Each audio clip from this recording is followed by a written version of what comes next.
হাইলাকান্দি জেলার বিবর্তন থিয়েটার গ্রুপের উদ্যোগে আগামী 2রা অক্টোবর শিলচর বঙ্গভবনে মঞ্চস্থ হতে চলেছে নাটক নৌকাডুবি। রবীন্দ্রনাথ ঠাকুরের লিখিত নৌকাডুবি নাটককে দেখতে শিলচর শহর জুড়ে এক উৎকণ্ঠার পরিবেশ সৃষ্টি হয়েছে। নাট্যপ্রেমী নাগরিকদের মনে জোয়ার আনতে সক্ষম হয়েছে নৌকাডুবির এই প্রস্তুতি। এ ব্যাপারে বিস্তারিত তথ্য তুলে ধরলেন বিবর্তন সংগঠনের কর্মকর্তারা এবং শিল্পীরা। নাটকে যারা যারা অভিনয় করবেন তাদের অনুভূতি, তাদের আয়োজন নিয়ে বিস্তারিত তথ্য তুলে ধরা হয়। প্রশ্ন করছিলেন, আপনি তোমরা কি নাটক করবে না?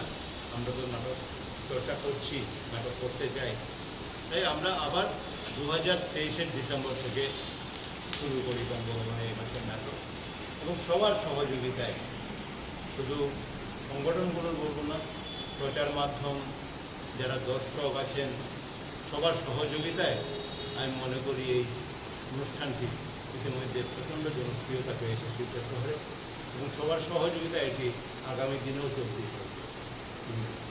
যে বঙ্গ সাহিত্য ও সংস্কৃতি সম্মেলনের প্রত্যেক সদস্য, কাছাড় জেলা সমিতির প্রত্যেক সদস্য এই মাসের নাটককে সফল করতে বাড়তি দায়িত্ব পালন করে চলেছে, এবং বিশেষ করে অভিজিৎ ধর্মহাশয় যেভাবে কোঅর্ডিনেট করে যাচ্ছেন, তাতে কিন্তু একটা জিনিস আপনাদের বলতে পারি, আপনারা খেয়াল করে দেখবেন বেশ 2-1 বছর ধরে পূর্ণাঙ্গ নাটকের পরিসরটা অনেক বেড়ে গেছে। আগে যেরকম একাঙ্ক ছোট নাটক করতে থাকতো, এখন দীর্ঘমেয়াদী নাটকগুলো বেড়ে গেছে, এবং এবার আমাদের প্রযোজনার সময়সীমা সব মিলিয়ে একটা বিরতি সহ প্রায় 2 ঘন্টা, আনুমানিক 2 ঘন্টার প্রযোজনা আমরা মঞ্চস্থ করতে চলেছি।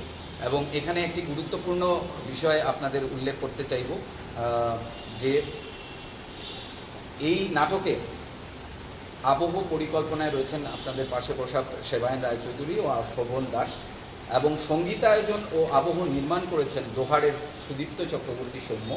কলকাতার প্রসাদ কহে স্টুডিওতে সেটা রেকর্ডিং হয়েছে। তাতে কণ্ঠ সঙ্গীত শিল্পী হিসেবে ছিলেন কলকাতার ভূমিকা গাঙ্গুলি, এবং বাংলা আধুনিক ব্যান্ড গানের তরুণ গায়ক সুতীর্থ চক্রবর্তী, যেগুলো আছে নোটসে। সম্প্রতি জি বাংলার 25 বছর উপলক্ষে সুতীর্থ তাদের থিম সঙ্গে গেয়েছেন জি বাংলার, এবং প্রচুর জনপ্রিয়তা পেয়েছে ওই গান। তো এবং বিখ্যাত বাদকেরা এই নাটকে ব্যাকগ্রাউন্ড স্কোরিংয়ের কাজ করেছেন, যেটা আমাদের কাছে বিরাট প্রাপ্তি। ব্যয়বহুল একটি প্রোডাকশন, এবং আমরা হিসেব করে দেখেছি প্রায় আমাদের মানে বঙ্গভবনের পার্টটা যদি আমরা ছেড়ে দিই, এবং সেই সঙ্গে আপনারা হয়তো জানেন যে রাজীব ভবন ট্রাস্ট প্রত্যেকটি নাট্যদলকে বঙ্গভবনে যারা নাটক করছে তাদেরকে 10,000 টাকা করে দেয়। এই পার্টটাটুকু যদি আমরা ছেড়ে দিই, আমাদের প্রোডাকশন কস্ট আছে 70,000। তো একটা ব্যয়বহুল প্রোডাকশন, যেখানে লাইট, সাউন্ড, মিউজিক, কস্টিউম সব মিলিয়ে, সেটস সব মিলিয়ে, প্রপস সব মিলিয়ে একটা প্রচণ্ড ব্যয়বহুল প্রযোজনা আমরা চেষ্টা করছি। এবং বললাম যেটা আনুমানিক 2 ঘন্টা একটা বিরতি সহ। আমি এবারে 2-1টি কথা বলার জন্য সিনিয়র অভিনেতা শান্তনু সেনগুপ্তকে অনুরোধ করব। কথা দুটোই, একটা হচ্ছে নাটক নিয়ে বলার কথা, যে কথাটা সায়ন এইমাত্র উচ্চারণ করলো যে রাজীব ভবন ট্রাস্টের পক্ষ থেকে 10,000 টাকা দেওয়া হচ্ছে, এই ব্যাপারে আপনাদের আমরা 2-4টি কথাই বলতে চাই। রাজীব ভবন ট্রাস্টের নাম হচ্ছে social, cultural, educational and sports development trust. প্রয়াত সন্তোষ মন্দির যখন এই ট্রাস্টটা করেছিলেন, তখন এই 4টা দিককে তিনি ধরে ট্রাস্টটা করেছিলেন, কিন্তু বহু বছর ধরে এটার কোনো অ্যাক্টিভিটি সেভাবে ছিল না।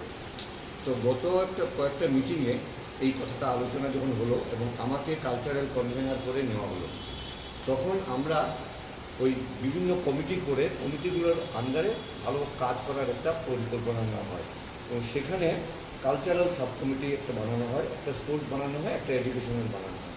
সেই কালচারাল সাব কমিটির কনভেনার ছিলাম আমি। তো সেখানে আমাদের ট্রাস্টের মানুষ ছাড়া 2জন মানুষকে নেওয়া হয়েছিল বাইরে থেকে কোঅপ করে। একজন হচ্ছেন বিখ্যাত অভিনেতা পরিচালক সুব্রত রায় শম্ভু, এবং আরেকজন হচ্ছেন বিখ্যাত নৃত্যশিল্পী নন্দিনী চক্রবর্তী।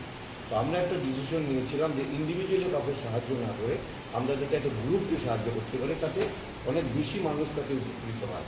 এবং সেইটা মাথায় রেখে এবারের যে সাইকেলটা শুরু হয়েছে ডিসেম্বর 2023 থেকে, সেই সাইকেলের প্রত্যেকটা নাট্যদলকে এই 1 বছরের জন্য যারা যারা নাটক করবেন প্রত্যেককে বঙ্গভবনকে যে 10,000 টাকা দিতে হয় সেই গ্রুপগুলোকে, সেই 10,000 টাকাটা রাজীব ভবন ট্রাস্ট থেকে স্পন্সর করা হচ্ছে। এবং এই পর্যন্ত 8টা টিম পেয়ে গেছেন। 9 নম্বর টিম এই দুদিন আগে যারা করেছেন বিবর্তন রেস কোলাপুর, তারাও পাবেন। এবং এই আগামী 2 তারিখে যে নাটক করবেন বিবর্তন, তারাও এটা পাবেন। এটা 10 নম্বর হবে, আরও 2টো টিম পাবে। আমরা সর্বান্তকরণের চেষ্টা করব এই প্রজেক্টটাকে আরও 1 বছরের জন্য রিনিউ করতে। যদি সম্ভব হয় তাহলে পরবর্তী বছরেও এভাবে বঙ্গভবনে যারা নাটক করবেন নিউজের নাটক, সেটা এই সাহায্যটা পাবেন। যেটা অভিজিৎবাবু বলেছিলেন যে এখানে নাটক করে একটা ব্যয় সাপেক্ষ ব্যাপার হয়ে দাঁড়ায়। তো এই হচ্ছে কথা। আর আমরা কম দেখেছি এবং এটা চেষ্টা মাত্র আমার, শুধু আমি বলবো না, আমাদের গোটা টিম এর সাথে জড়িত এবং যতটুকু আমাদের চেষ্টা চালিয়ে যাচ্ছি যাতে করে আমরা দর্শকের সামনে একটা ভালো প্রযোজনা তৈরি করে দিতে পারি। আর মূলত এই নাটক নিয়ে যদি বলি আমি, তবে বিশেষ করে বলতে হবে যে ঋতুপর্ণ ঘোষের চিত্রনাট্য, যেটা আমাদেরকে সত্যি প্রভাবিত করেছে। আর এমনভাবে প্রভাবিত করেছে যে আমরা তার এই চিত্রনাট্য ছাড়া মানে ভাবনাটাও আমাদের কাছে হয়তো মুশকিল হয়ে দাঁড়িয়েছিল। কারণ ঋতুপর্ণ ঘোষ এমনভাবে এই গোটা বিষয়টাকে তুলে ধরেছেন দর্শকের সামনে যে আমাদের অনেক ক্ষেত্রে তার এই চিত্রনাট্যের সহযোগিতা নেওয়া আমাদের প্রয়োজন বলে মনে হয়েছে এবং আপনারা সেটা গত নাটকেও দেখতে পাবেন। আর সম্ভবত এই নাটক অনেকবার অনেকভাবে মানুষের সামনে তুলে ধরেছেন। আমরা জানি অনেক হিন্দি সিনেমার মাধ্যমে বা তামিল তেলেগু সিনেমার মাধ্যমে দাদা যেটা আগে বলেছেন যে যেমন কসমকশ, তারপর মিলন, তারপর খুব সম্ভবত ঘুঙ্গার, এ ধরনের সিনেমা তৈরি হয়েছে। তো সেই সিনেমা হয়েছে ঠিক, কিন্তু সেই অর্থে নাটকের দিকটা যদি দেখি হয়তো কোনো নাটক তৈরি হয়নি।